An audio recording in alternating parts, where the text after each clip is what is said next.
Welcome back to the finale of What If the Mortis Gods Escaped. Thank you to all of you who watched the first two parts of this video. To recap what happened in those episodes in the event you haven't seen them, the gods had fought for the training of Anakin, which was won by Qui-Gon and the Jedi Order.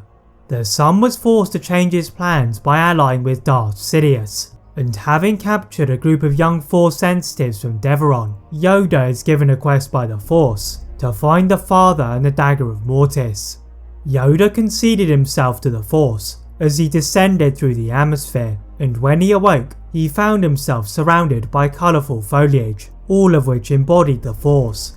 Above the Grand Master, the hovering forms of the father and the Force priestesses carried him, and agreed to give the dagger if he could show that he was worthy. Yoda was determined to save the Jedi and defeat the Sith, and as time outside of the realm accelerated, Yoda would eventually finish the trials and claim the dagger of Mortis for the Jedi Order.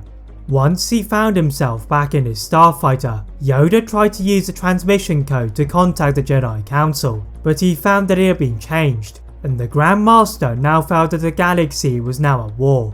As he flew towards the core worlds, he emerged from a hyperspace lane into the middle of a brutal battle, and he could feel both the Jedi and the dark side.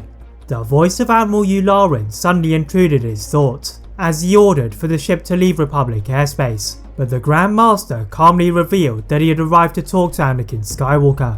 The Jedi Knight is shocked to hear the voice of Yoda, whilst most of the Order believed him to be missing after his mission from the daughter. The Jedi was horrified by the violence as Anakin and Obi-Wan updated the Grand Master on events since his departure. Although Yoda felt an urge to save all of the Jedi, he realised that he needed to be patient, but that idea was soon shaken by an assault on the fleet.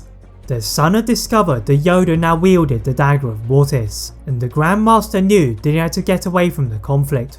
Ordering Obi-Wan to create a diversion, the Jedi Master deployed a clone squadron to attack the Separatist fleet, allowing for Anakin to fly the Grand Master without being hit. Yoda instructed the Jedi Knight to travel to Dagobah, where he hoped the dark side would be able to shield his presence, but the son would not be deceived so easily, as he teleported in front of the Jedi before they could descend through the atmosphere of the planet. The son offered Anakin the chance to know the identity of the Sith Lord in return for the dagger and Anakin's abilities, and Yoda knew that Anakin was about to show he was the chosen one. As Anakin reluctantly accepted the offer, Yoda was unsure of what he had in mind as he took control of the starfighter when he heard the voice of the father asking him to trust in the Force and to return to Coruscant. Yoda was quick to return to the home of the Jedi, but the once towering galactic city had been ruined by the son and his battles with the Jedi and the daughter. Entering the battle-scarred Jedi Temple, he noticed the solitary Jedi Master Qui-Gon Jinn. Qui-Gon had also been communicating with the father, and he told the Jedi to follow his padawan.